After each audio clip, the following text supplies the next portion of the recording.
Hello students, कैसे हैं आप सब लोग। आज हम वन शॉट रिवीजन करेंगे सारी की सारी थ्योरी का एनालिसिस ऑफ फाइनेंशियल स्टेटमेंट, यानी कि third volume class 12th accountancy का बोर्ड एग्जामिनेशन के लिए। इस चैप्टर को स्किप मत करना, क्योंकि इन दोनों चैप्टर्स के फाइनेंशियल स्टेटमेंट्स और फाइनेंशियल स्टेटमेंट्स एनालिसिस, इन दोनों का वेटेज ज़्यादा है पहले से। ठीक है, तो स्टार्ट करते हैं एनालिसिस ऑफ फाइनेंशियल स्टेटमेंट्स।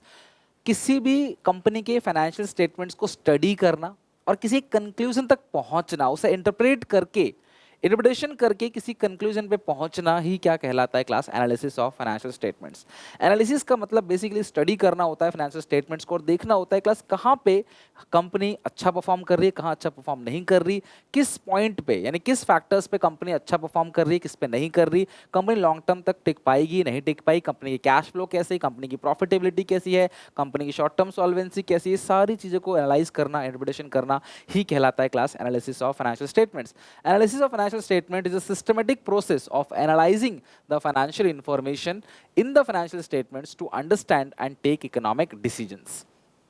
पूरा का पूरा चैप्टर थियोरी है, तो मैं कंप्लीट एक रिवीजन दे रहा हूँ, आपको लगेगा कि पूरा चैप्टर का वन शॉट ही है। इसके अंदर सारी ही थियोरी है, सब कुछ थियोरी है, और इसको सारा ही मैं यहाँ पे रिवीजन करा दूंगा आपको। टूल्स, फाइनेंशियल स्टेटमेंट्स को एनालाइज करने के लिए कुछ टूल्स होते हैं, जिन टूल्स के थ्रू हम किसी भी कंपनी के फाइनेंशियल स्टेटमेंट्स को एनालाइज कर सकते हैं। इसमें पहला जो टूल है वो है कंपैरेटिव और कॉमन साइज स्टेटमेंट्स, दूसरा टूल है रेशियोज एनालिसिस, और तीसरा टूल है कैश फ्लो स्टेटमेंट। तो ये टूल्स हैं, तीन के तीन टूल्स, जिससे क्लास हम कंपनी के किसी भी फाइनेंशियल स्टेटमेंट्स को एनालाइज कर सकते हैं, स्टडी कर सकते हैं। सबसे पहला है क्लास एक्सटर्नल और इंटरनल एनालिसिस। अगर मैं एनालिसिस की बात करूं, इनसे क्वेश्चन आता है एक्सटर्नल और इंटरनल।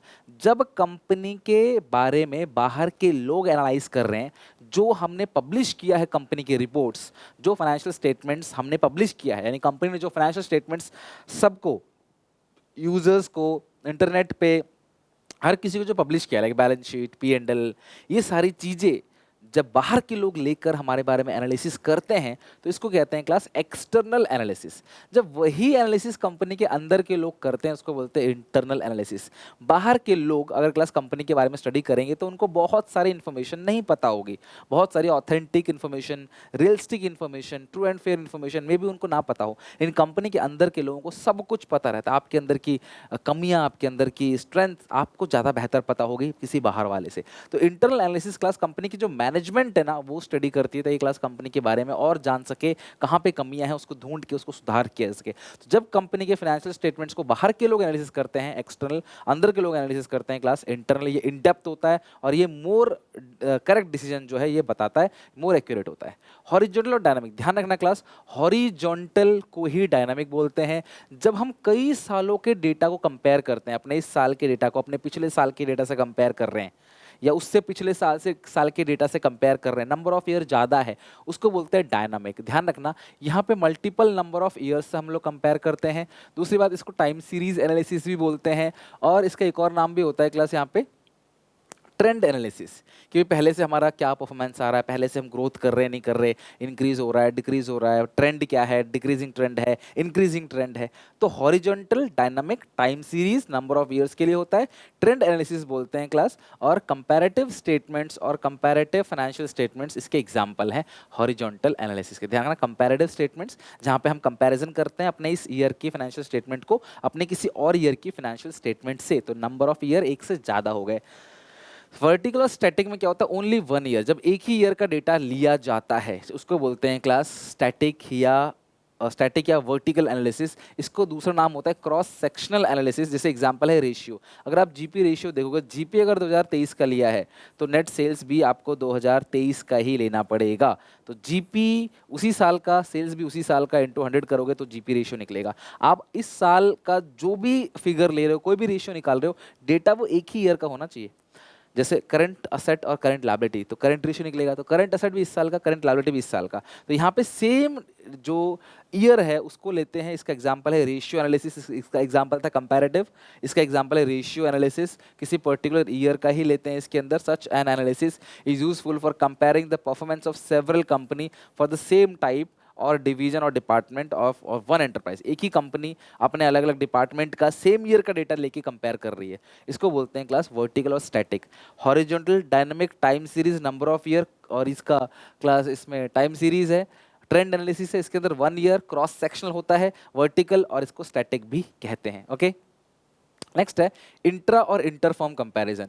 तो इंट्रा फर्म कंपैरिजन किसे कहता है? Comparison of financial variables of an enterprise over a period of time is known as intra. जब एक कंपनी अपनी खुद की ही कंपनी के किसी प्रीवियस ईयर के डेटा से कंपेयर करती है, मैं अपने मार्क्स अपने पिछले टर्म के या 10th के मार्क्स से कंपेयर करूंगा, तो उसको बोलते हैं क्लास इंट्रा कंपैरिजन। जब एक कंपनी अपनी ही कंपनी के फाइनेंशियल स्टेटमेंट से कंपेयर करती है, उसको बोलते हैं क्लास क्या? Intra comparison. और ये क्लास क्या है? ट्रेंड एनालिसिस है, यानी ये क्लास हॉरिजॉन्टल है, ये डायनामिक है, क्योंकि क्लास यहाँ पे हम लोग अपने ही से खुद से कंपेयर कर रहे हैं, अपने इस साल के स्टेटमेंट को किसी दूसरे साल के स्टेटमेंट से कंपेयर कर रहे हैं, इसलिए हो गया class intra firm. Inter firm को हॉरिजॉन्टल कहते हैं। इंटर फर्म जहाँ पे एक्स लिमिटेड वाई लिमिटेड से कंपेयर करेगी, अब 2022 का जो डेटा है उसको 2022 से ही कंपेयर किया जाएगा, साल एक ही है, इसीलिए क्लास को क्रॉस सेक्शनल एनालिसिस ही बोलते हैं। खुद का कंपैरिजन इंट्रा, किसी और से कंपैरिजन इंटर फर्म कंपैरिजन होता है।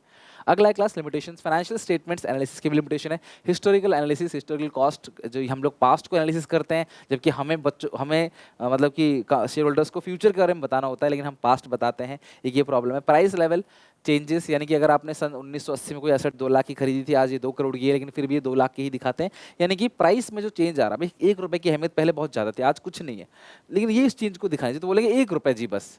अब उस 1 रुपए की वैल्यू पहले कितनी थी, अब कितनी है? लेकिन अगर आपके पापा बोले कि मुझे पॉकेट मनी 1 रुपए की मिलती थी बेटा, मैं तुझे भी 1 रुपए दूंगा बराबर, कम नहीं दूंगा, तो यार उस टाइम पे 1 रुपए से बहुत सारी चीज़ खरीद सकते थे, आज कुछ नहीं खरीद सकते।